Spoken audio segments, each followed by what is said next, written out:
Okay. How to let John- The webinar started. Okay, so I would like to welcome everybody to the Gloucester Clean Energy Commission's meeting of November 10th, 2021.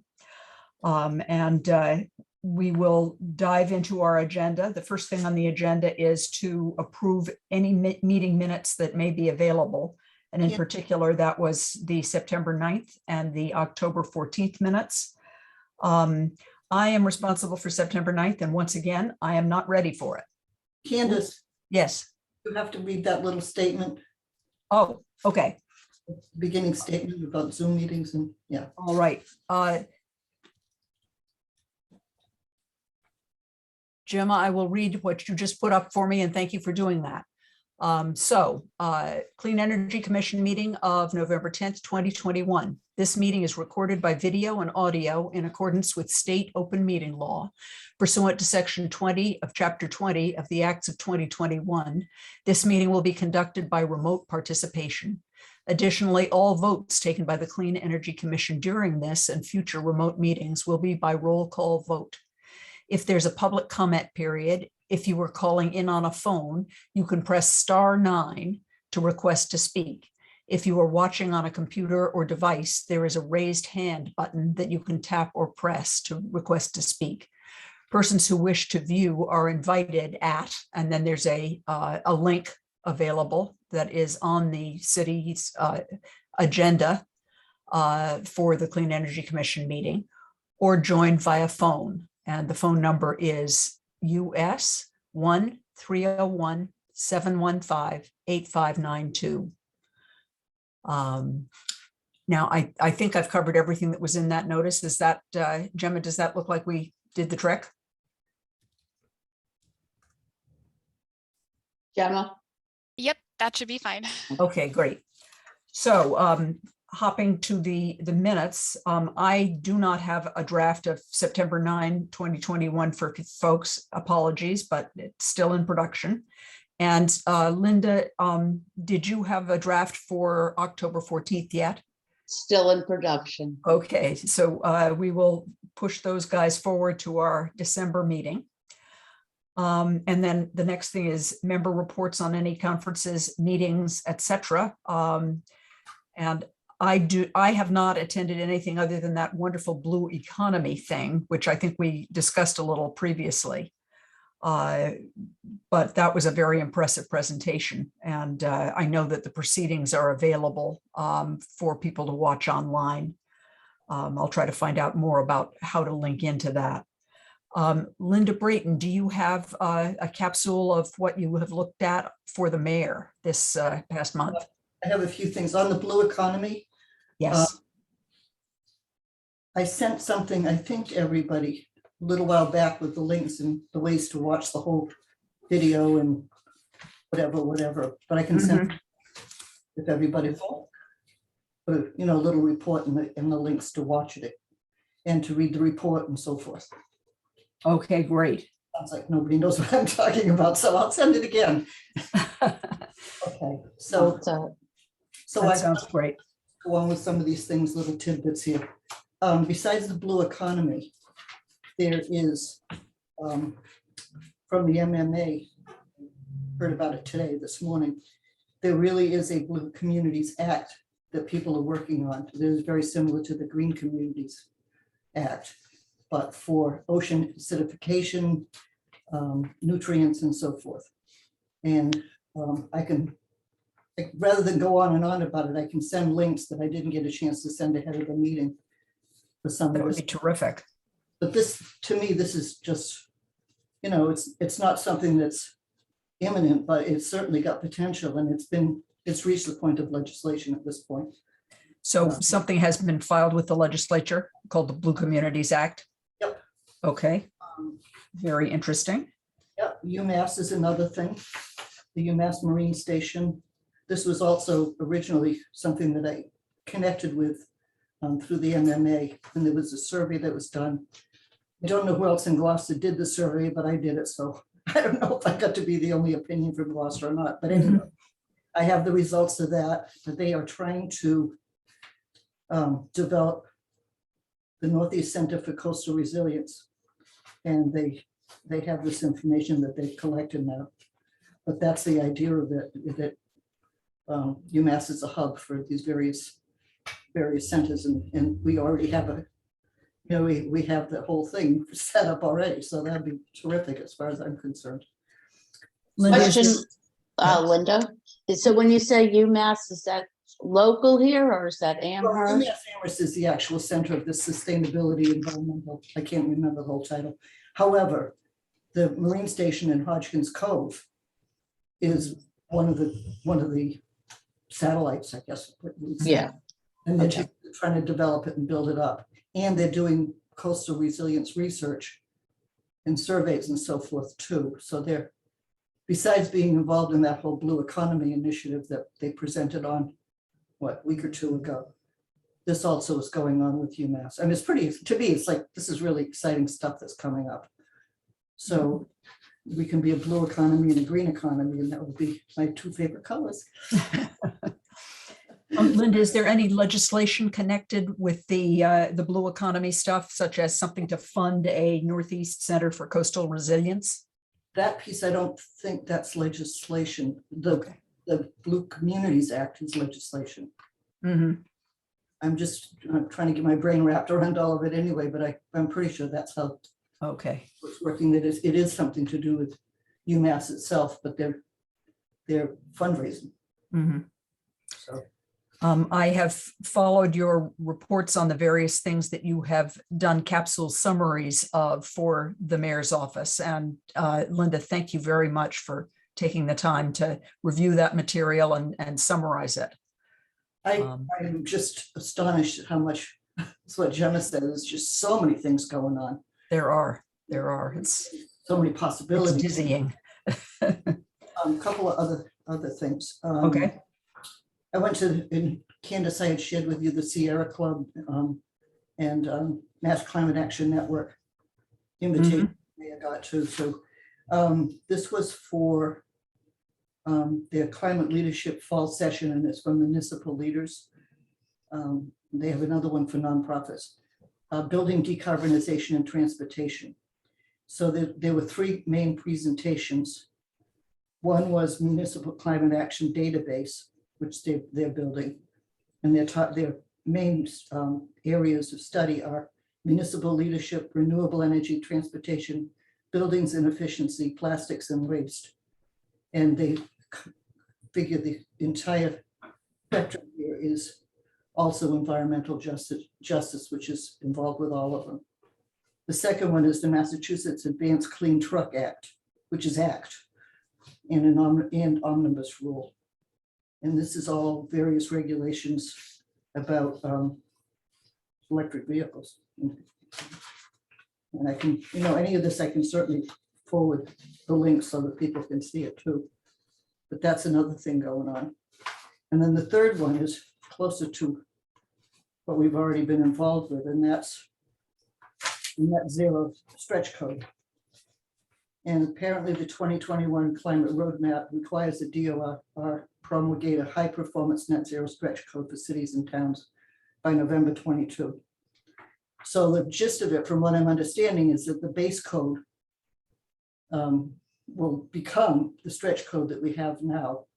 And there'll be another code above it that will be an opt-in classification, and cities and towns can pick. They can work with the higher steps like LEEDs and Passive House and so forth. So that's the gist of what this particular piece of it was presented in the Sierra Club. And they're going to have 5 public hearings, and they're waiting for Governor Baker to appoint new members to the Board of Building Regulations and Standards. They say we're out there, Sierra Club, advocating the DOER created timeline to replace the current stretch code and base code. The goal is to get that all done by 2025, I gather. The timeline is probably December of 2021. DOR begins community meetings. Final code developed spring 2022. Municipalities can opt in late 2022. So my reaction is, geez, that's great. And boy, it was really hard to push the first one through. So I don't know how fast Gloucester itself would be able to bring about enough public interest, acceptance, whatever, to opt in right away. But this is something that's in the works. Maybe the opt-in is like the MEA stuff that we just don't want to push our luck, but have the potential there. So anyway, that's going on. So that's just, I think it's one more thing here. Yeah, the MMA meeting, I 2 hours, and I'm like, my head is spinning and I'm going, I think I'm going to crawl under my desk. It's just they're covering so much. Just quickly, the topics. The net zero stretch code is the same information. The Blue Communities Act, they covered that too. The update on the legislators' ARPA spending bills, and they've got details of, well, a summary, which I can share. Solid waste master plan release and webinar. CSO notification regulations, federal PFAS, I could probably say, guidance. UMass Municipal Climate Resilience Report, which I was telling you about. And that's that. There you go. All right. Well, as you said, a lot is happening. And We you can know, talk any of us that Yes. want to go with take John. a closer look, Linda has you know, the information about how to get to that, to each of those topics. Yeah. So Links. well, let's launch the Climate and Action Resilience Plan update. Now, Oh, I'm sorry, there is one more thing, just a reminder. sure. The harbor plan was rescheduled, the harbor planning to, I think it's the 15th, but if you look at the Facebook Innovate Gloucester, that's on there, and our lovely notification that Gemma has made is also on there. Harbor plan. Ugh. Sorry, I put it down somewhere. Now, I don't see Gemma's face up on our screen anymore. Gemma, have you? There she is. Oh, there you are. Good. Gemma, could you, you know, sort of give us an update on the status of the CARP plan and the preparations for the public meeting on the 17th? Yeah, so, well, first I'll just reiterate, there is the Harbor Plan kickoff meeting was rescheduled to next Monday, November 15th. Just like with the plan I'm about to tell you about, we posted the new link across all of Innovate Gloucester social media, and it's also on the city's website where you would find public meeting notices. So you can find the link to register to the Harbor Plan meeting there as well. You can also find the link in all of those places to register for the Climate Action and Resilience Plan kickoff meeting, which is also next week on Wednesday. And, you know, we'd love for you guys to, you know, keep putting that out there. You're welcome to repost any of the social media that we've posted within your personal social media. Currently, I think we have registered about 30 people, or at least the last time we heard from Van, which was yesterday morning. But we did a blast email to a bunch of the email addresses you had all shared with us. And we put it in, we asked to put it in the Gloucester High School newspaper, and it's hopefully going to go out in the senior center email newsletter as well. So hopefully that'll help. And I think it's gone out in a couple of other newsletters and things as it's circulated around. So it's getting out into the community, hopefully. In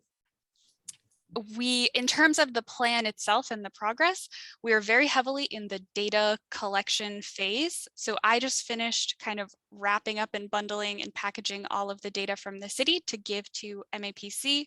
And they, you know, have sort of an in-house method to look at that. So hopefully there'll be some results for you all to see in the near future. Great. And then just one last reminder that the internship for a high school and college intern to support this process in community engagement. The application is still open till the 12th. So there's only a few days left, but if you know anyone who's interested, feel free to pass that on to them. That's pretty much all I have. If you all have any questions, feel free to ask. I just wanted to see whether you have a sense of the registration so far, bringing in any of the stakeholder groups that you were hoping to get, or are we basically so far going to just meet with all of us? You said you had 30 registrations? Yes. So as of we didn't set up the Zoom meeting on our account. It's set up on MAPC's account. So we've just Oh, been okay. getting periodic updates from Van. Last time she updated us, which I think was yesterday morning, she said we had 30, but that was before we did a few promotional things. So I'm hoping that number goes up a little bit. And we're also announcing it at other public meetings and things like that. But I'm not sure of the demographics of those registrants. But one thing we talked a lot about with Van is, based on who we're seeing at the first meeting, if we feel like we want to bring in other groups, we do have the youth intern and the college age intern that we can kind of leverage to do something more creative, like, going out to the community and passing out surveys, or, inviting people to the next public meeting. So that's something we can leverage to kind of fill in any gaps that we might see. That makes sense. Just for a moment on the stakeholders, as I glanced over the original list that was sent out, I didn't see either the Chamber of Commerce or the Fishermen's Wives group on that list. But I would think that both of them are stakeholders. And, we could find I think I know the Chamber of Commerce was in our first email blast. I'm not 100% sure if the Fishermen's Wives email was in it. We had a long list, so I'll do a double check on that. And Fishermen's Wives is probably not the only organization that represents fishermen. There are a couple of bureaucratic entities that are always at the table when they're talking about fishing industry issues. And if anybody knows better than I what those organizations are, we ought to see if we could have a contact person from those groups, because obviously they are an important part of planning for the city. Yeah, I know we did have a few, and maybe I can follow up with you after in an email and just give you the list that we had, and you can fill in if there's anything that you think is missing from there. Okay, terrific. I sent about, I don't know, a couple of dozen anyhow, different organizations. Yeah, so all of those that you sent us, we included in that email blast. That's Yeah, good. Great. Yeah, I kind of went around the Cape in my head. Just the other, and I did post, to some extent with the Facebook post, but now that it's up on Innovate Gloucester, it's easy to share.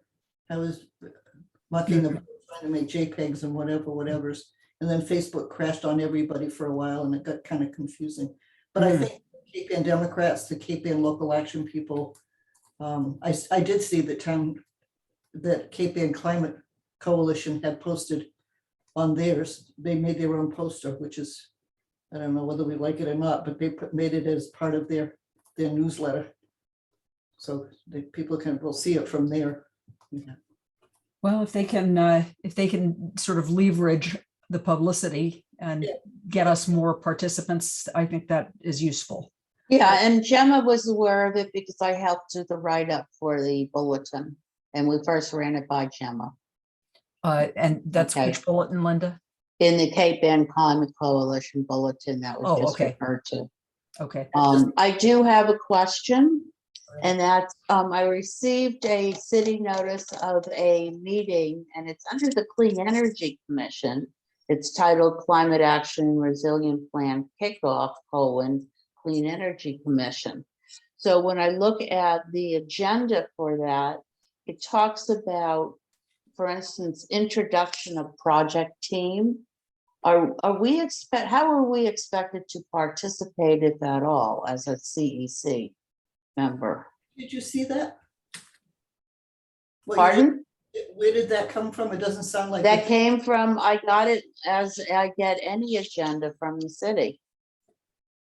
So you went onto the city website And No, I um, didn't go on the no. city website. It came to me. In fact, I believe it came in as a Clean Energy Commission modified, because I immediately pulled it up. And Isn't that I, our agenda? pardon Yeah, me? so Just our agenda. I don't know. Today's we agenda. did post an agenda for the kickoff meeting because you will all be there. So we Mhm. posted an agenda under the Clean Energy Commission, which has the link on there is the registration link that I had mentioned before. You might be subscribed. I wonder if you're subscribed to get alerts for the Clean Yes, Energy I am. Commission. That's probably why it came to your email rather than others, but you all should have got the, Because I I got it. now that you say that, yeah. Yep, Okay, got it. so So I did- again, so the agenda says introduction of capital P project team. What is the That'd be project team? MAPC. yeah, so that would really be more just the consultants and folks who are kind of new to the city. So really MAPC folks that would be working on putting that together. I think for the first meeting, it really is just going to be, you know, kind of giving an overview of the plan's intentions, of the planning process, which is, you know, a lot of stuff that Van has kind of run you all through in the past, and then providing like a space for people to, you know, start to think about these issues within the city. Okay, so the meeting, we're just gonna be going, I signed up. So I'm joining as a participant, as an attendee. I'm not participating in the meeting at all. Yeah, I think it makes the most sense to Okay, just register yourselves as a participant, register. and then we can always, you know, as the meeting progresses, if you'd like to speak, we can always promote you to. It's a slightly different format than this because this is a webinar format, so I don't know the exact terminology, but we'll have that flexibility through. All right, just wanted to clarify that. Very good. Great. So any of our members have any other questions about the CART plan and the planned event on November 17th? If not, let us move on to the next item on our agenda. And that is to discuss the possibilities for transition to electric school buses, which is a subject that Linda Saunders has been gathering information on and reviewing. And Linda, would you like to tell us? Oh, hang on. Yes. Sorry, if Jim is gonna have to leave this, there's a couple of questions Oh, okay. about the library that needs a staff answer. Oh, okay. Jim, are you still there? Yeah, I'm here. I don't know that I'll have a real answer for you related to the library, but you can try me. All right, well, we- I did some work on the library also for the presentation here in the meeting.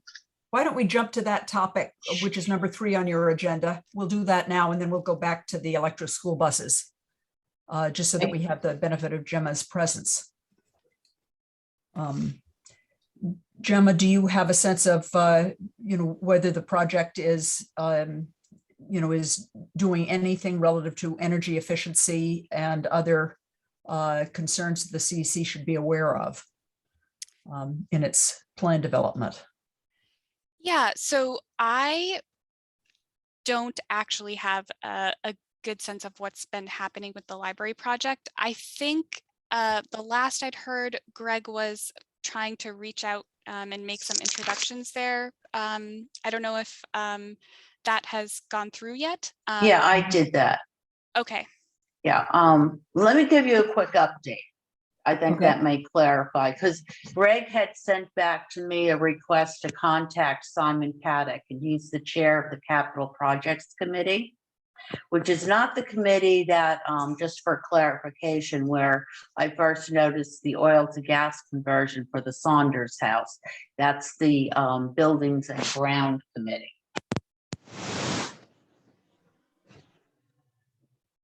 And whoops, I just lost your sound, Linda. Lost my sound. There we go. Now you're back. Okay. So I did speak with Simon Paddock yesterday, and one thing concerning, so he's working and his committee is working on the Manel building.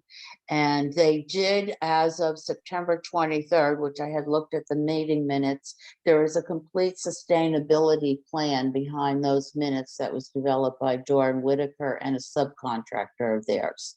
Embedded in that plan, when I started to glance through it, are some questions that they have, which led to the conversation that I was having with Simon, is how we may be able to contribute as assisting them as they go along with their sustainability goals, which at the end is they want the library to be 100% electric net zero facility. They're doing the Manel building and they have a proposed addition at the back of the building. They did receive the Massachusetts Library Construction Grant. It has a full acronym. I don't have that in front of me. But he did mention that the grant money cannot be used for the Saunders House area. So that had nothing to do with the oil to gas conversion. And so one of the questions they had was concerning community electric aggregation.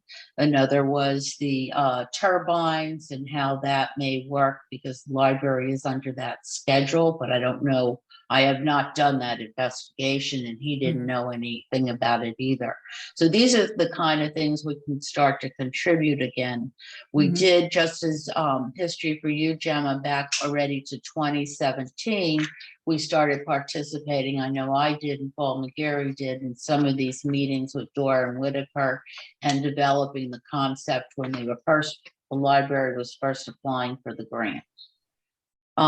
So he actually had wanted to attend tonight's meeting, listen in, but and possibly ask some questions, but he had a conflict, but he would like to come to our next meeting.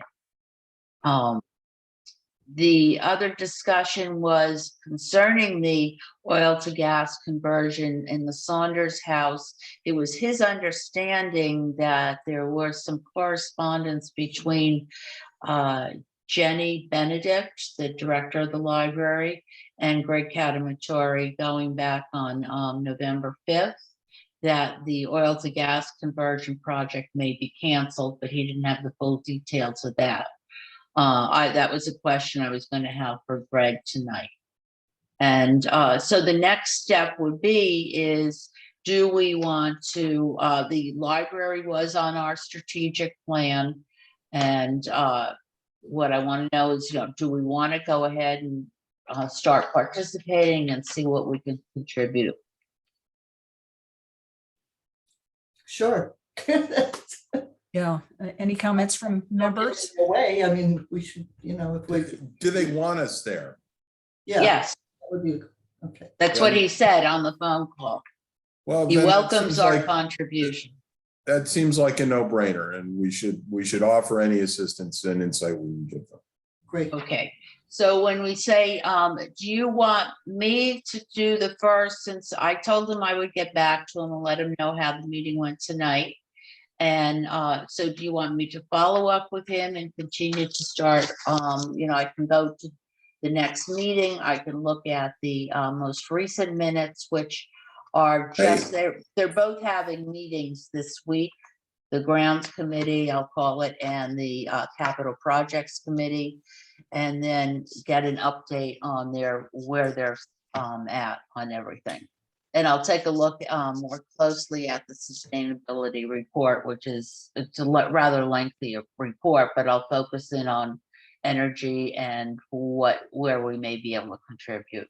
Yeah, and I mean, they spent a lot of time and money on all of this already, and we ought not to be recreating any wheel with them or trying to rewrite any, sort of design efforts or anything like that. We should be very clear with them about what, where we can fill any gaps that they have. Yeah, What that's what have I'll they look already for there. done? We don't need to waste our time trying to recreate stuff that they've already done. And they've obviously already given a lot of thought to this at some level. And we should try and just kind of fill in where we can actually have something to contribute. Mhm. So what I'll probably come back with is what their laundry list of questions that they were not able to address to the city. Perfect. Okay. Do we need to That's- vote on this formally, or are we all okay the way we are? I don't think we necessarily have to. Well, like I mentioned, the library was on our strategic plan to begin with. Oh, I'm not objecting. I just Yeah. want to know whether we're supposed to vote on it or not. Probably not. We have other people. I don't think so.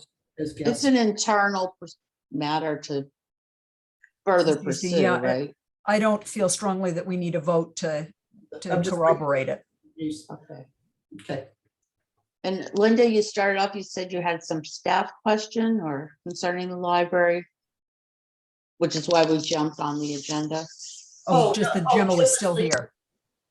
Gemma's leaving, and then she was the staff member that was supposed to have been making contacts with the library, which Greg did. But, the staff was going to Okay, make a contact. The other thing is, there was another place for staff too. And that was that I think Greg was going to check into something about the school buses, because that's actually the school department. Poor Gemma got thrown into this, but he did, I think those were the two assignments. Yeah, so I think with the school buses, there's maybe not, it's not really going to come out of planning. It really is a decision of the school board. That's my understanding. Right. mhm. But I'm sure, Greg will be on our next meeting, so I'm sure he can, give a little bit more clarity to that. Okay, yeah, and that's one of the questions that I had, and I could go through what I put together, the information that I've gathered, but procedurally, that is what's been explained to me. For instance, Beverly went through the school committee, did the resolution, etc. And the way they are doing it through the Highland program, it is a budget neutral program. So there is no additional cost from what the school is incurring presently for leasing school buses. If you'd like, I can go through more detail. Otherwise, what I wanted to do is hopefully out of this meeting as a next step has been given the clearance to go ahead and follow up with the transportation director for the schools, get more specific information concerning the fleet, so we can put a couple, back of the envelope kind of numbers together, and get the concept keep it moving forward, and understand, based on what I was told, his name is Adam. I know his exact name, it's available, but I was told that Adam, I think it's Myers, has a familiarity with electric buses anyway. So, there's a lot of opportunity there. And the opportunity is, one, doing the program that Highland Electric offers, which they're in Beverly in the Cumming Center. I haven't found anybody else in the country that offers a full turnkey service as they do. I'm sure there will be more around as the money starts flowing through from the stimulus bills that are out there. But I did look into some other programs that are available. Further, what was very interesting is the whole procurement process. They're back in September 2020. There was a grant given to MAPC with the primary grant recipient being Highland Electric, it's Highland Electric Transportation.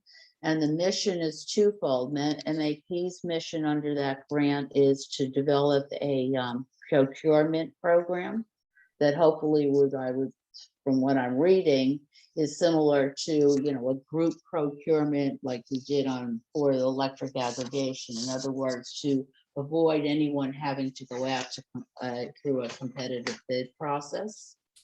And then the second part of the grant, which was, so Highland was the recipient of, is what fell into getting the Beverly program off the ground and getting their first bus. They have a second bus, and I'm told now they've decided to go for the whole fleet. Wow. And that, keeping in mind that, buses aren't delivered like, coming from Amazon. It takes the long lead time. Mhm. I think There's the this is, buses and then there's the additional infrastructure with National Grid. Yeah. I'm This sorry, is- what? very interesting research, and it does make me feel as though we, this is sort of a strategic moment. I know that the school bus existing contract, I believe, lapses sometime in 2022. Around August, according to Jonathan Pope, who attended one of the Zoom meetings at Highland, their presentation. He said 18 months. That was 18 months from last March. So I'm assuming it lapses sometime around August, September 2020. And concerning the charging stations, that's all part, just so you get a quick snapshot. There, all the infrastructure, everything that goes to connect to the grid, because there is a vehicle to grid program as part of it, is all under the Highlands turnkey price to the school. Mhm. And then I'm waiting for additional information because that came up on a question from some other folks on a Zoom meeting that I had to get an update from, I guess you call folks from the Cape Ann Climate Coalition, who first brought this all to my attention back in December 2019. I had a call with Marcia Hart, Sue Haug, and Lisa Smith, who are all also Gloucester residents. And there was a question concerning, it is kind of a generator on wheels of school buses. So what infrastructure would be required if, as example, and they are being developed to do this, if the senior center needed power, we pull up the bus and provide power to the senior center for a limited period of time. So it's a rolling generator, basically. Yeah, and I'm waiting for the particulars on that. I'm waiting for MAPC. I have a call in to them. They're the person who's running that to get the particulars on, what's the status of the procurement program. Because there are a couple other parties that are working simultaneous to MAPC as a pilot to put together procurement program. And one of those, interesting enough, is Power Options. And Power Options, if any of you recall, is works on behalf of, I guess you could say, Select Energy, who's doing the community solar, who did a presentation a few months ago. Power Options works under, or they have a consortium of communities that they work under, and because that's how Select Energy can avoid a competitive bid process, because Power Options has been approved to do that procurement on behalf of the parties to the consortium, the communities. So they're working on a program to do the exact same thing for electric school bus.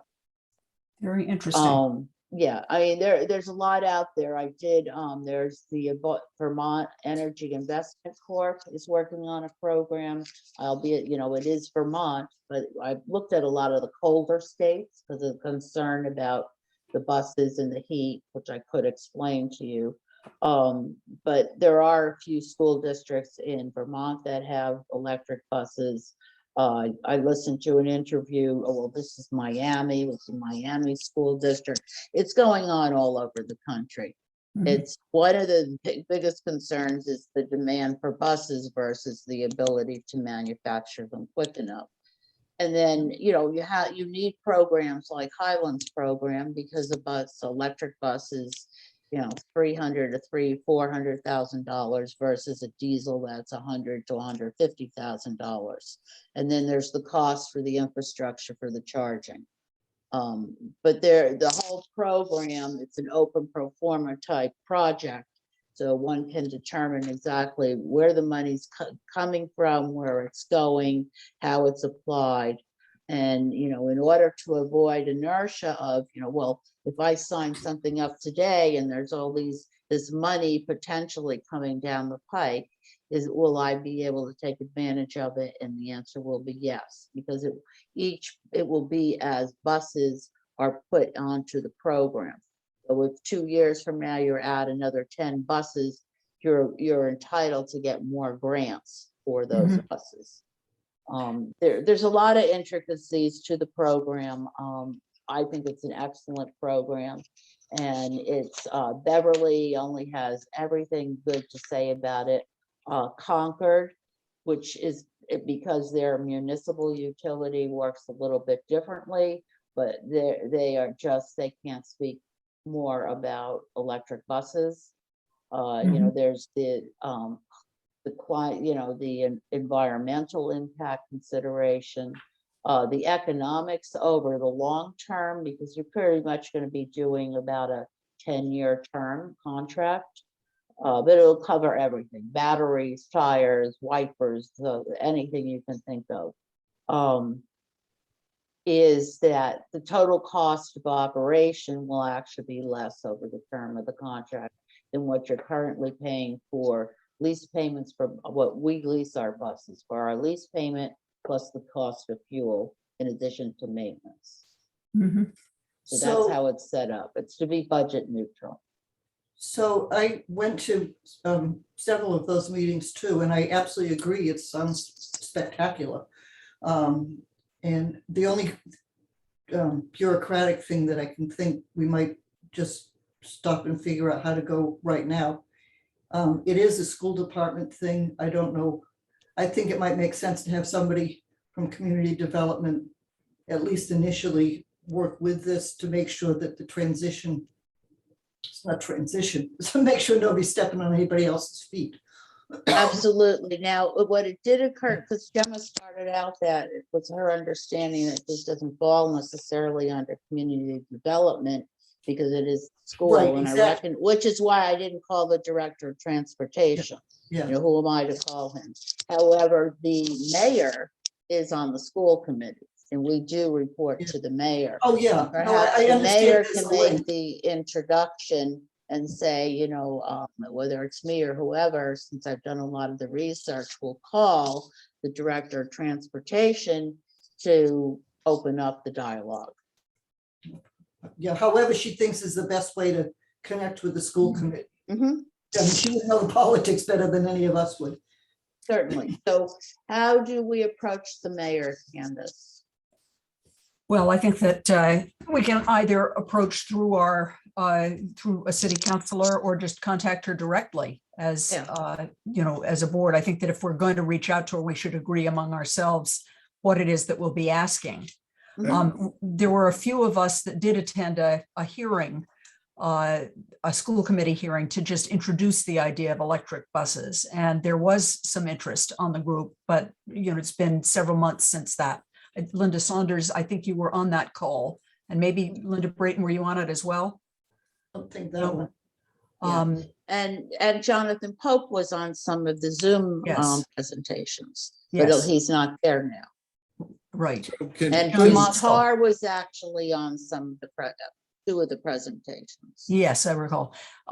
John Mostel, what were you Well, I'm gonna, say?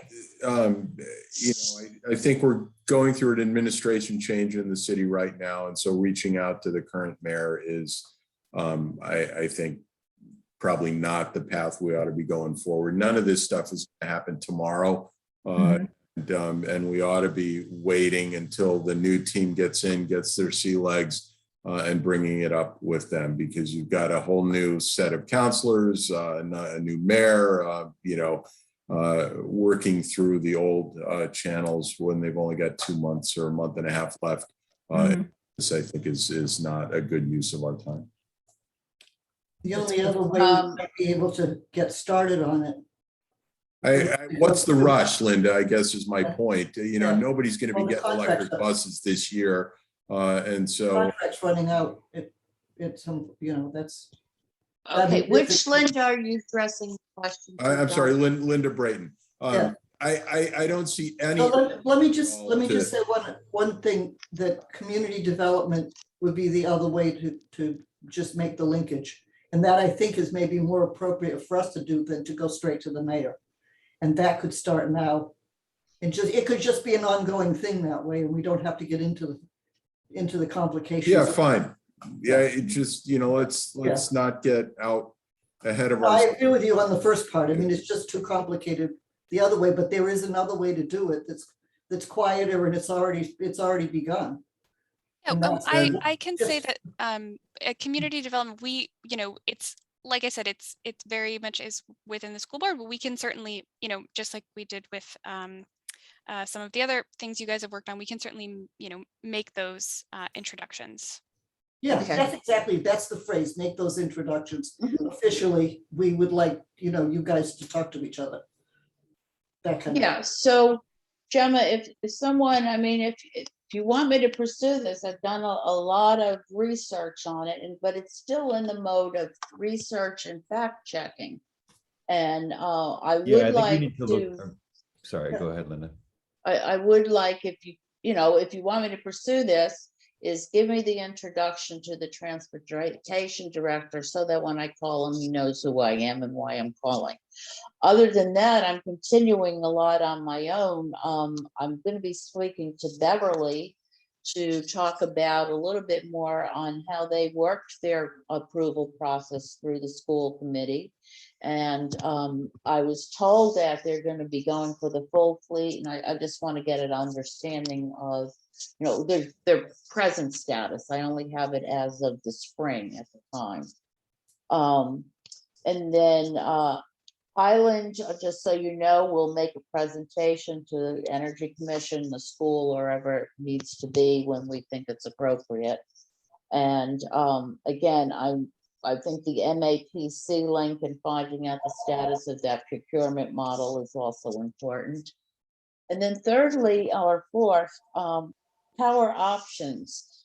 I was told by Candace, I believe, if I recall correctly, Candace, that community development is pursuing the Select Energy Community Solar Project. Is that correct? Program, I should say.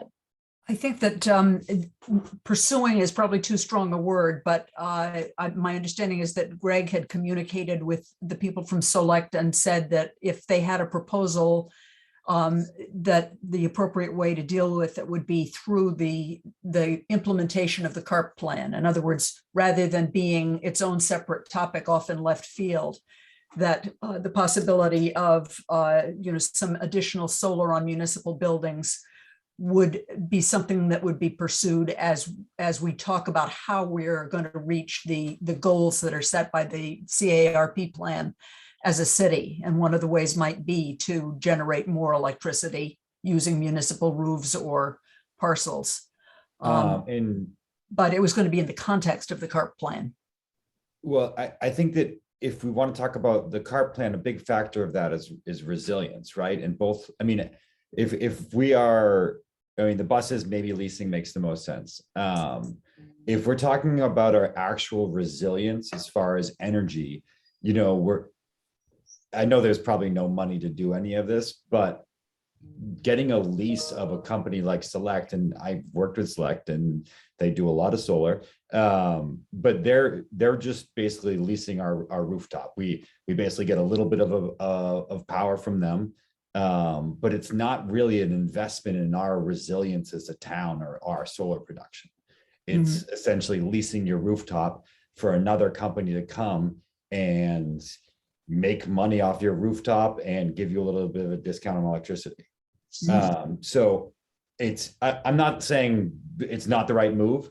I'm just saying that's something that we want to consider if we're actually talking about resiliency for our municipal buildings. We should be talking about figuring out financing to get maybe a solar thing and a battery so that our municipal buildings, our first responders, have their own solar generation and an actual resilience to stuff, rather than kind of allowing a company to come and obviously like a developer like that comes in and it doesn't cost us much and we get a good discount on electricity.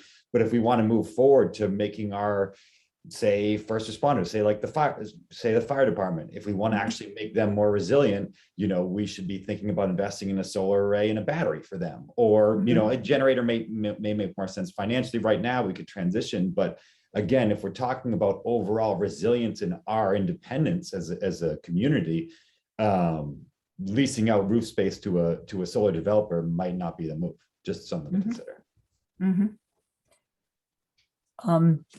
I think that there's a lot to consider there, Sam. My understanding is that at the time that they presented to us a month or two ago, that they implied that it wouldn't just be a municipal roof lease in order to sell the electricity elsewhere, but that it would be directed to meeting whatever part of the municipal need is not now met by the wind turbines, if any. And John Yeah. Moskowitz, you might be the best expert on sort of how much of our need is in fact covered by the turbines. But those are two different questions. Mhm.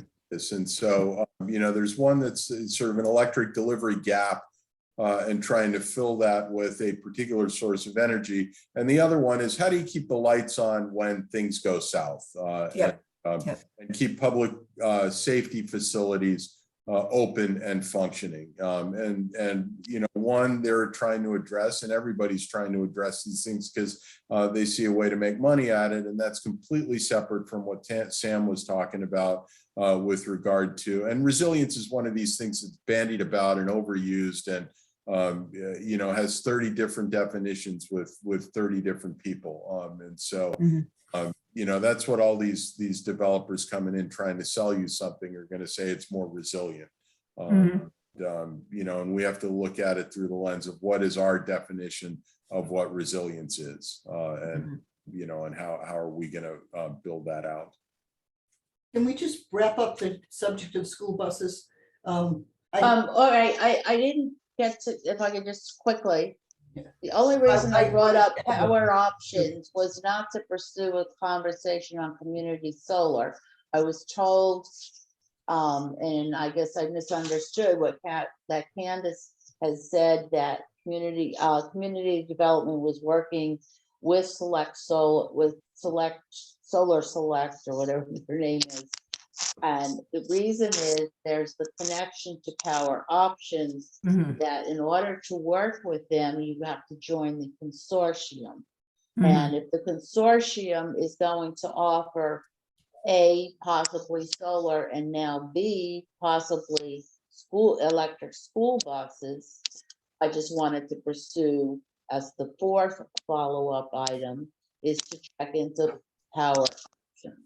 Because Mhm. right now, I have not found any other competition that matches the program that Highland is offering, nor did they know of any. There's, Bluebird has a little bit different program, but it's not the same thing. They don't handle the whole interconnect with the utility, etc. I just wanted to clarify about power options and whether there was any discussion going on between community development and power options. That's it.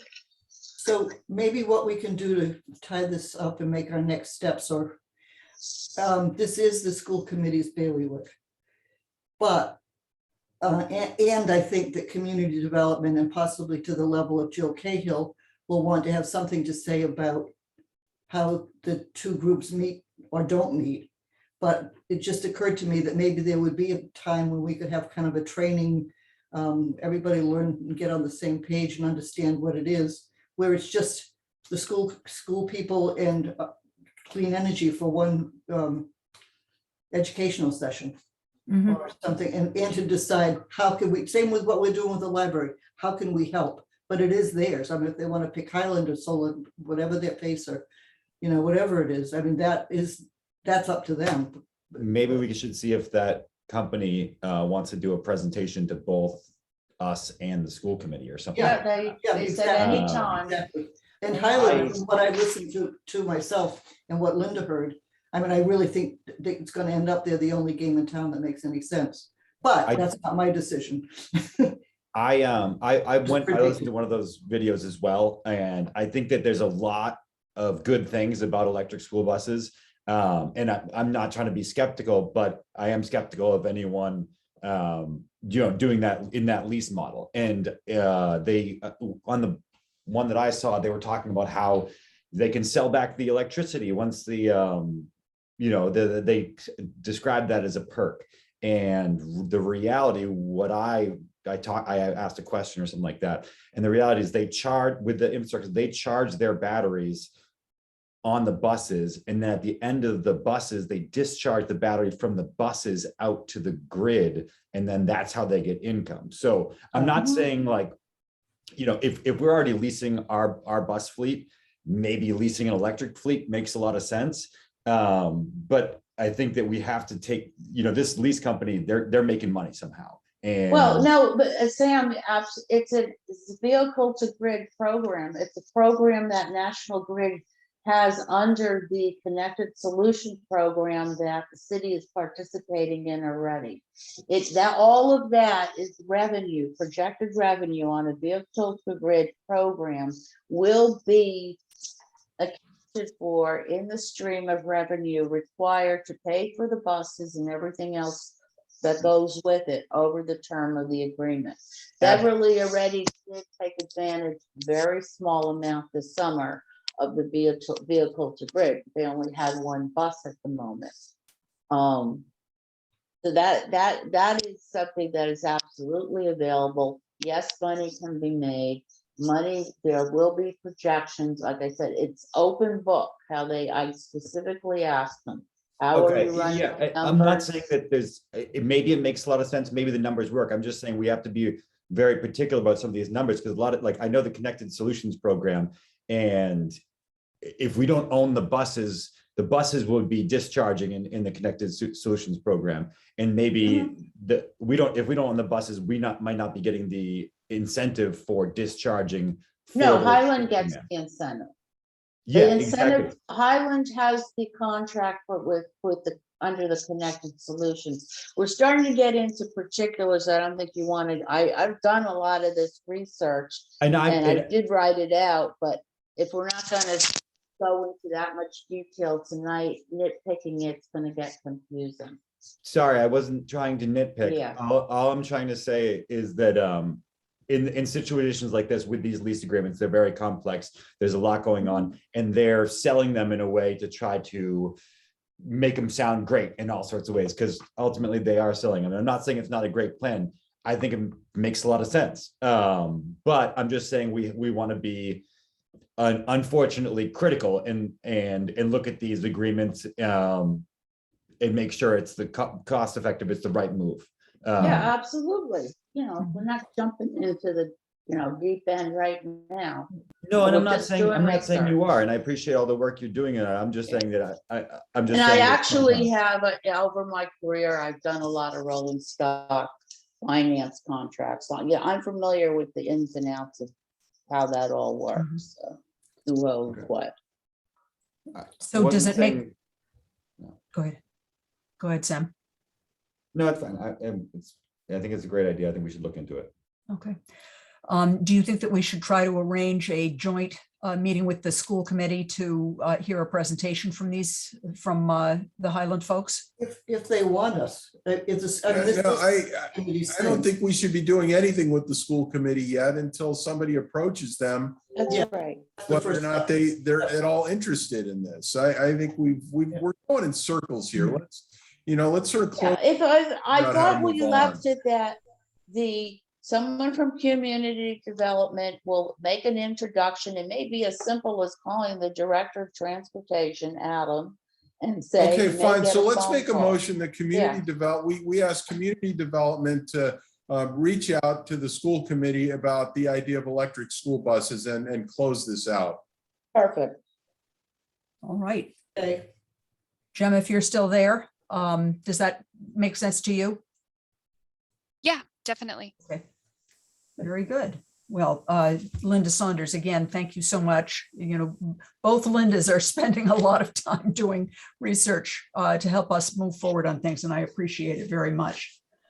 Well, I so, think it's a good opportunity, yeah, it one does. way or another, because it's good for a lot of reasons. It does look very, very interesting. So we have covered number 2, possibilities for transition to electric school buses, and the status update on the new library project. The next item is update on the advocacy for a sustainability director position for Gloucester.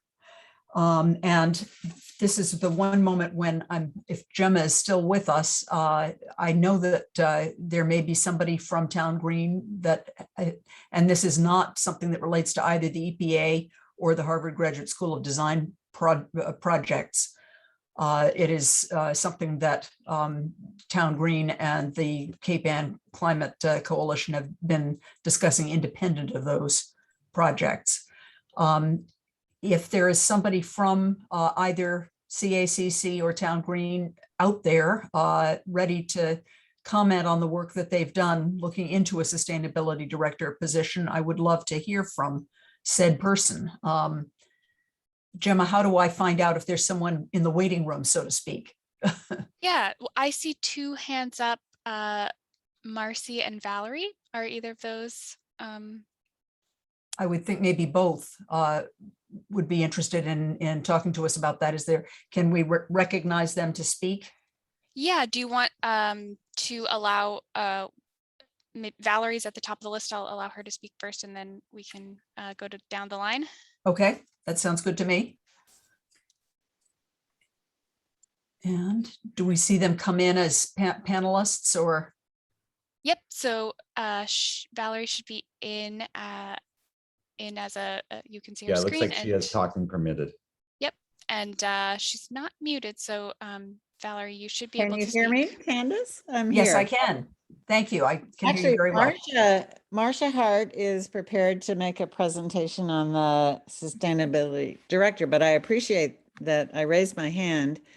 I would say to all of you that I encourage you to watch the school committee debate that the Lanesville Community Center arranged, because at the end of that, there's a quite sophisticated discussion by school committee candidates about how to make the school committee system net zero. It's not as simple in their language, which I think is really good to listen to. It's not as simple as a contract for electric buses.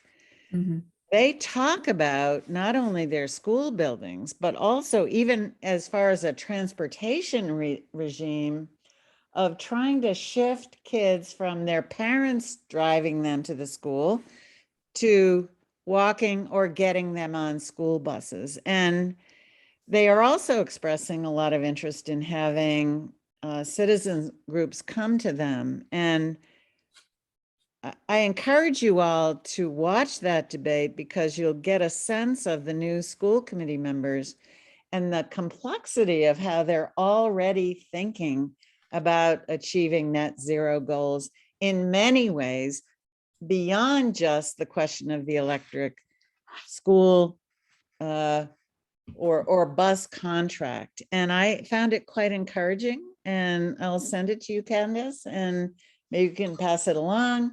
And Sure. then I'd like to tip off to Marcia Hart, who will talk about the sustainability director position. All right. Thank you. Val. I'll right. keep an eye out for that link and I'll pass it on to everyone else. Marcia, Hi. are you there? I am. Hi. The floor is yours. Hold up, I think. Can you hear me now? I can now. Yeah, you're coming in now. The idea of a sustainability director kept coming up in the Climate Coalition from many different people. So a small group of us, Susan Hogue, Valerie Nelson, Lisa Smith, Ellen Lehman, and I started meeting and decided to try and do a bunch of research as to what sustainability directors do, how they were being implemented around the Commonwealth. So we met with Martha Grover, who's a sustainability director in Melrose, and she provided us with cost-benefit analyses that have been done on the benefit to the community of having that a full-time position. We went to webinars like the Bedford Mothers Out Front had a webinar with 3 different, an energy manager and 2 sustainability directors from Concord, Natick, and Arlington. And that was really fascinating. from there, we decided to develop a packet of information. And while we were doing the research for the packet, we started meeting with people in the city to find out more about what different boards, commissions, committees were doing, and presented the idea of a sustainability director to them. So we met with Candace in behalf of the CEC. We met with a couple of people in the Open Space Committee about the natural systems issues that go into sustainability. The Conservation Commission, we met with Dave Sargent, and basically, told them a little bit about the coalition, found out, what your group and the other groups are doing, what your mission is, and basically wanted to find out how the public could interact with city committees and commissions better, and what we could do to help. So then we created this packet. There was a one-page document that's like a flyer that could be put up around, and it basically says why we need a sustainability director, what they basically do, and then the cost benefit analysis to the city. And then we created a 2-page document that went into that in much more detail. So Lisa Smith created this wonderful flyer with a lot of graphics on it. And I think, Candace, we sent the packet to you. We sent it to the Open Space Committee, the Dave Sargent. We sent it to Community Development. We sent it to the city councilors and to both of the candidates for mayor. And let's see. So after that, we also met with Greg Catamatori and Jill Cahill to, follow the same procedure of finding out more about how they're functioning and their mission and how the public can be involved and to offer our help. And then after distributing that, we worked on trying to get some sustainability questions and basically climate questions into the city debates, and to generate more conversation about that. But obviously, if you listen to the debates, you saw that those issues came up, they really bubbled up from all over the city and became a real topic of conversation. Both of the candidates for mayor were well aware of that, the idea of that position, as well as other climate issues. And in one of the last debates, Greg, who's now going to be our new mayor, committed to the importance of a full-time sustainability director. So the Climate Coalition works with Town Green. They've become 2 separate groups, but are both interested in promoting many of the same issues in terms of trying to improve our climate problems and resilience here. So we're going to continue forward and try and make that position a reality in the city, and hope that your commission is behind that and will help to elevate that as an important adjunct to the city as it's already functioning. Now, I think some of your members might have done a little research on how a new position is created under city government, and whether it's a new department or it's simply a new position within community development. Well, I can say thoughts? what I know about that, but I think Valerie probably knows more than I do about that. So if Valerie, do you want to discuss that? Valerie, are you still there? Okay, can you hear me now? Yes. Okay. It turns out that the city charter actually has provisions for the creation of a new agency or department, and it requires either the city council or the mayor to propose this new department or agency or position. That let me just go back to the key question, is that what we learned when we were talking to everyone, and this is becoming more clear in general in the field of climate change is that climate touches almost everything that the city does. You know, it's not just municipal facilities, but the way we develop land. It's the way that we manage our own infrastructure in the DPW. It's what we do with tree plantings. The DPW is the tree warden. As Marcia pointed out in the meetings that we had with Candace and Greg and Jill, is that climate crosses a whole bunch of agencies. So there is a question of where you put a new staff person in that would really ramp up activities in Gloucester around sustainability. And you know, many communities have decided to put that new position in sort of a new agency, not under planning, not under community development, but a new interagency kind of focus where they would raise grants and try to integrate the planning function. So as far as our city charter says, if you were going to create a new sustainability and climate department in the city, it's fairly straightforward. You would, either the mayor or the city council would map that out according to the, you know, the requirements of the city charter and put that forward for a city council vote. The other option is just to create a new position within community development and you know, just get going with this sort of getting grants, seizing opportunities, networking with others. And those are just the two opportunities that I think our city governance structure and charter offer to us as to how to proceed.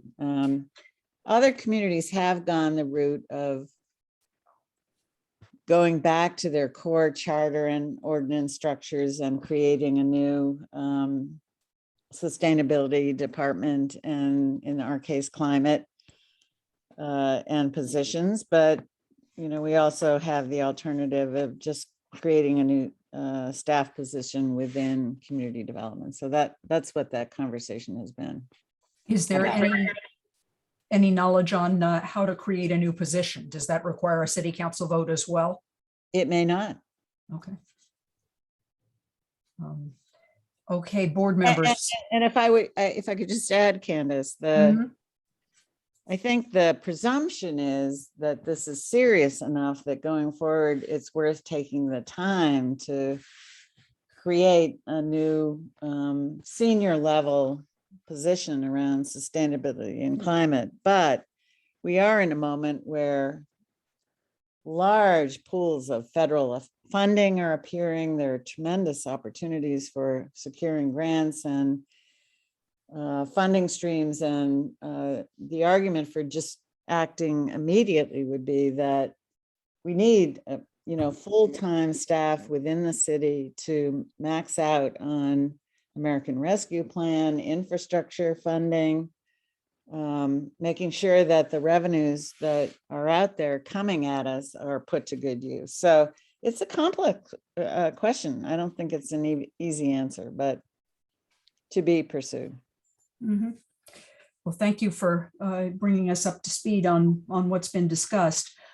Valerie, do you know if in the meeting with Greg and Jill, Greg Ketamatori and Joe Cahill, was there any preliminary feedback from them on whether they felt that this was you know, something that was going to be relieving them of some of the juggling that they have to do?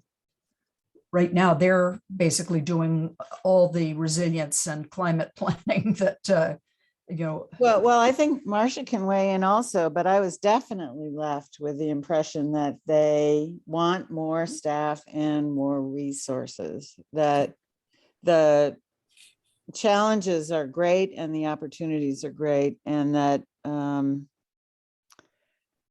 they definitely support more money, resources, and staffing directed to climate across the city agencies.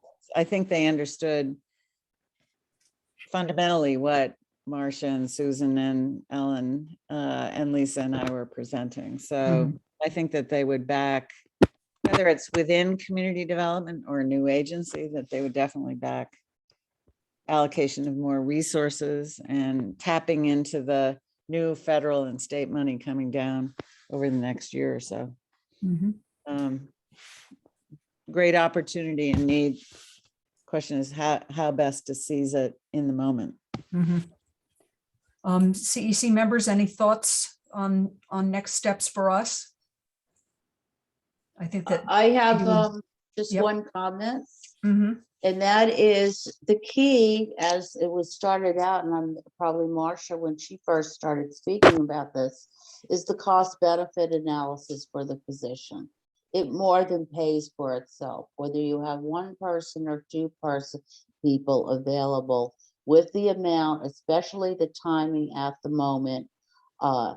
That individual or two individuals will more than pay for themselves in either savings or grants or opportunities, whether they be certainly economical that one could, put to paper. And then there is the more holistic side of concerning, the environment and greenhouse gas, et cetera, which, we made resolution as a city to reduce energy consumption. Or I don't know the exact resolution wording, but we made a goal for 2030, I believe, is the first goal, similar to the state.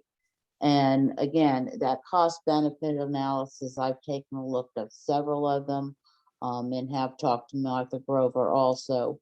And that's key on really making a presentation to whoever it needs to be made to have a decision made. Any other thoughts from CEC members? I mean, So- what do you guys want from us? It sounds like this is a decision that the city council has to approve and the mayor has to approve, and they're already on board, with doing something like this. So I'm trying to figure out why are we having this discussion? You've already got the people that you need advocating for this. The other thing I'd say is that, these types of positions need to be thought out about how they fit into an organization. So you just don't get some, sort of add-on person with no real authority to kind of come in and be the czar of this for something. And then you have the other city departments still continue to operate as normal. And that if a position like this is going to be developed, it needs to be set up to ensure that it's effective and that it's integrated into the way the city already does business, and that they actually have some authority to affect some things with that. And that's nothing that we have anything to do with on this commission. So I think, Right. Our overall role of simply being a group that recommends ideas to the city council or does the opposite and says this is not a good idea is, I imagine that's what was envisioned, that we might as a board say, this does look like something to move forward on. Maybe they're already leaning that way based on the mayoral campaign and other ways that they've been influenced and heard the public's voice. But I don't think it would be inappropriate for CEC to add a thumbs up or thumbs down after considering some of the questions that you just pointed out, John, such as how to structure it in and not create something where you'll have a body with no authority and no budget, trying to make a difference. So again, I think so, any kind of recommendation that we make is premature until we really have something that the city's considering for us to make a recommendation to them on. So, I would table this for now, and when we get actually something concrete, then maybe we have a more informed discussion about it. It sounds as though, that's very reasonable. And, if we essentially put the word out to, our colleagues in community development and our city councilors that we would be very interested in hearing about further development of the ideas for a sustainability director. And once some particulars are available, that we would take it up. Yeah. Well, what particulars, who would provide more particulars? What I see at a minimum, we could write a letter that, or something that says we encourage the city to look into the particulars, perhaps. Mhm. We, Well, you know, again, Linda, I think that, there are two different paths here. I mean, do you want a glorified grant writer or do you want somebody? no, you The need city- somebody with Let me authority. finish.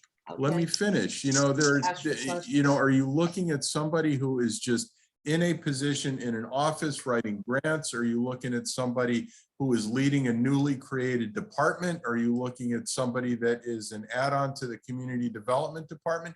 We've got no proposals before us to consider any of those things. We don't really know which way the city's going with that and what the actual responsibilities of this prospective employee might be, and what it's going to cost, so you can even do a cost of benefit analysis for that. And so I think until there's something actually before the city that they want to propose to us and say, hey, Clean Energy Commission, what do you guys think? All of this is walking around in circles right now.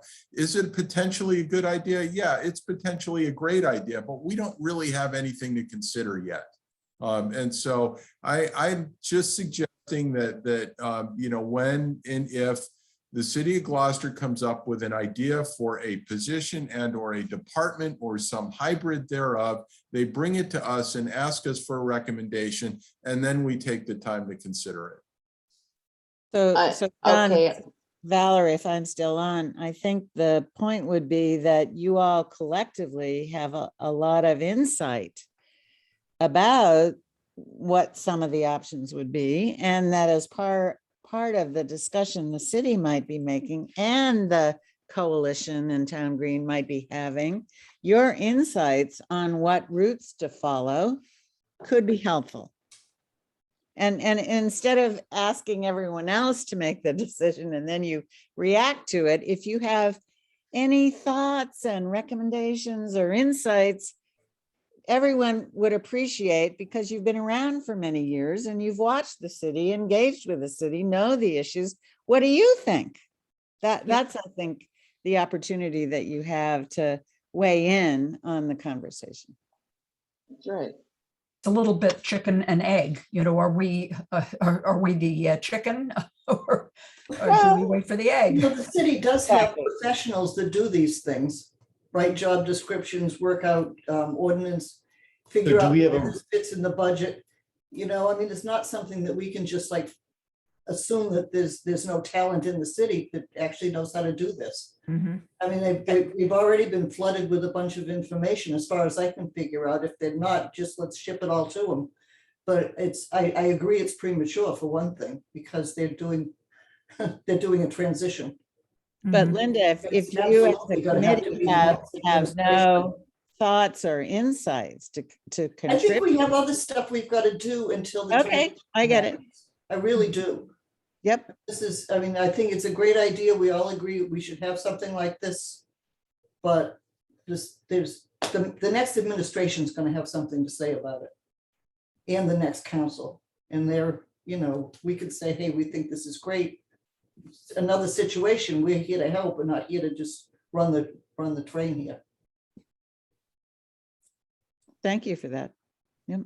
It's- I know this will be something that stays on our list of topics for many months to come, but if any of our individual members have contacts on city council or school committee and want to have conversations, obviously we can't have a quorum of our board talking to people, but each of you can do what Linda Brayton and Linda Saunders have done, and bring in information that they've gathered by talking to people. We just can't be speaking as a commission. Right. When it's just even if we think we know what the commission wants, we say, I'm talking to you personally, and this is my feeling about it. Yeah, Right. exactly. Just Yeah.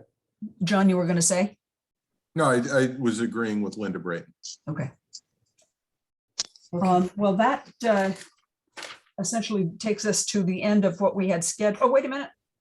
We also had an update on the future of heat legislation in the Here Commonwealth. goes John. And I'm gonna step aside and let my dog out. She's whining at the door while you guys talk about this. Okay, well. All right. Let's do this briefly if we can. I didn't go to the hearing because, well, I don't know whether I would have anyway, but I missed it by a few days. However, I've seen the 29 topics, looked at a couple.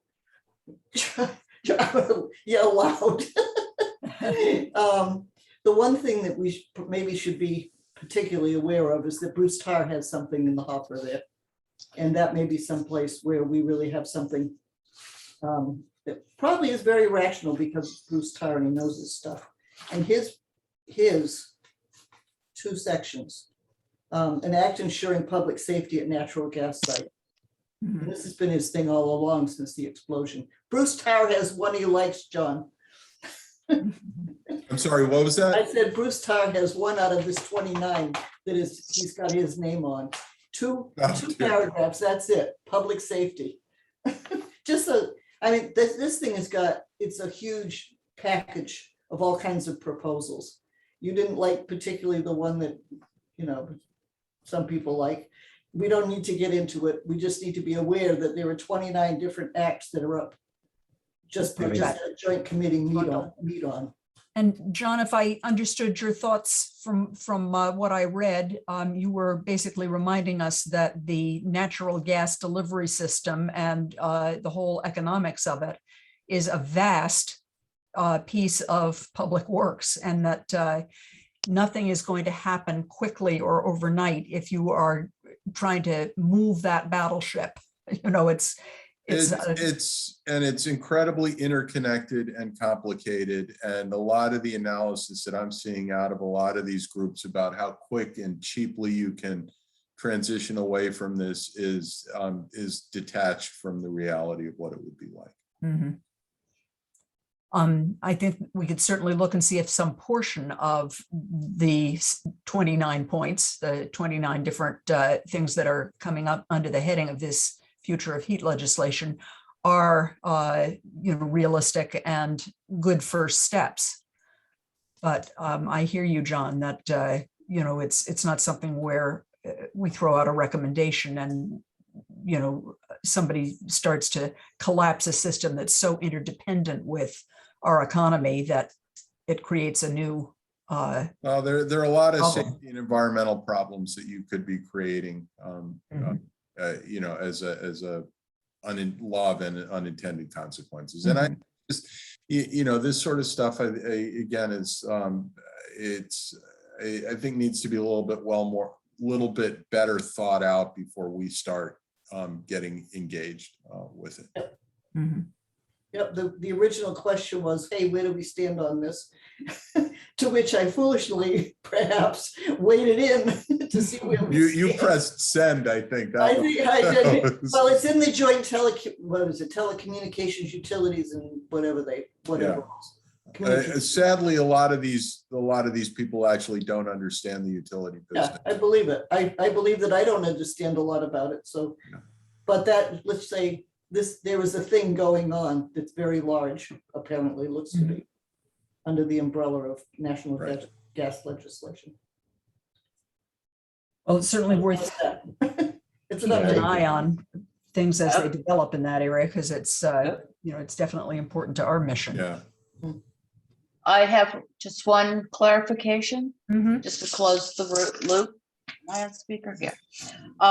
When I brought this up at our meeting last month in October, it was mostly because I received information concerning the Future Act, did a little research, contacted Ed Wall, who we spent many hours, including presentations, to get information. And I wanted to understand how that Future Act that we worked on, that our city council unanimously passed a resolution on in May of 2020, for the Future Act. And so what was the connection?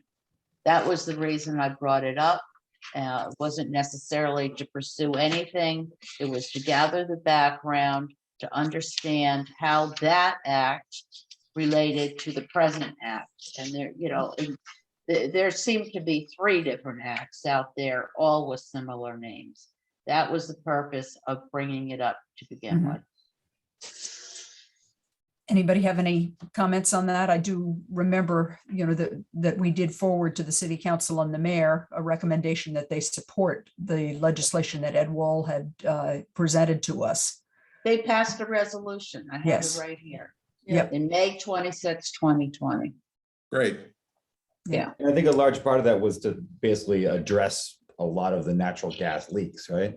Yeah. That was my that's- understanding. All I was doing was they gave it the same name, but now Yeah. it's called the Future of Heat, I believe. It's a very confusing. It was just to understand how it connected, if at all. If those two may not be the same thing, maybe that's the problem. Yeah, and Ed Wall Yeah. did provide, sent me a bunch of information, as did Marsha Hart, which I could send out or just put it in a file. Do you have the actual bill number, like the House and Senate bill numbers? Maybe that would, we would at least know what we're talking about. On the newest one that John commented on and you had circulated, No, the one that Ed Wall, the one that we had a resolution on. I believe I have that. I'll look at the email. Because that way we'll know whether this thing that I was Right. looking at was I know totally, they both start with 32. That's all I recall. play that number. Yeah, there's 3298, 3292. We have the whole list of the things. Okay, Do you, no, I'm not gonna, it's in tiny print because it didn't format. Very Hmm. tiny, all one paragraph. Oh my And- gosh. just what What? others, the attachment window that you circulated last week or so, that had actually been circulated by Candace on October 11th to all of the members of the CEC. Yeah, okay. Okay, But just give me, if you give me the actual bill numbers, I can at least figure out whether we're talking about the same thing at all, which we Yeah. may Mhm. not be. What the content is there. well, yeah, I have the both bill, I have all the bills. have it right there? No, not in front of me. Only the newest one, which I believe is 3298. Okay, well, Okay, Okay, maybe we can just circulate those legislative ID numbers amongst ourselves so that. yeah, I will go ahead. and get that out. 3298 is an act relative to the future of heat in the Commonwealth. Is that Correct, House or Senate? So that is what that handout was. But that's a what- house number. House. Yeah, Oh, And then there's- Lori there's a Edwards. matching Senate number too, which is, I actually have it. The Senate number was 2148, No, but that's the current one. All I wanted to check was, we had the other one hanging out there. Did they Yeah. relate? yeah, we don't know if it's the same thing or not still. They just keep using the future as a name. But I think that would have been under a prior legislative session, right? Right. Yeah, Yeah. So that this may repeat some of the things, the new legislation may This- repeat This some of point them. I is don't know. curiosity, wanting to know where our work went Mhm. going forward. I mean, I'd like to know. yeah. Okay. Well, Unless it's impossible to unravel, in which case, let's just drop it. So what's our to-do here? Nothing, I'm gonna send Linda the correct, all the different numbers to marry the legislations if they are at all Mhm. It's linked like many, together. many things, it's on the radar. In Mhm. case something comes up, we should be doing. Yep. Mhm. And I, my sense, because we've, a lot of us have met with Bruce Tarr, he really is an expert on this subject. And if he wants some support, or anybody else thinks that what he's working on, which is the explosions, actually, like the guy up on Eastern Ave, that his house blew up under him. That was his interest and has been for years. If there's something we particularly should do about that, or anything else that comes from some credible source. then we do it, but just keep it on the radar. This thing's going on. And really, something has to be done about gas leaks. Whether it's us that has to do it or not, I don't know. So at the moment, no specific to do on this other than just continue to educate ourselves and keep an eye out for actual proposals that may spin out of it. Yes. Any other comments from any of our members? Oh, In the absence of those, I think we could have a vote to adjourn this meeting. It's got to be a roll call vote. So let us go around our group. Linda Saunders, oh, a motion to adjourn first. I move we adjourn. Okay. Linda Saunders, your vote. Oop, Aye. Yes, aye. I will vote aye. Linda Brayton, Aye. Sam Zergabel, Aye. aye, and John Muskell. Aye. one very thing, good. Candace, Yes. next meeting. I don't have the date handy.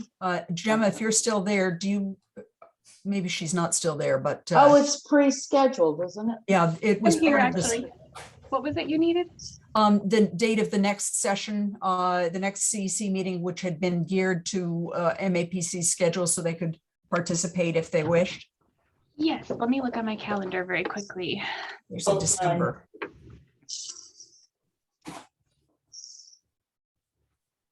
I don't have any Wednesdays in December. But- Mm.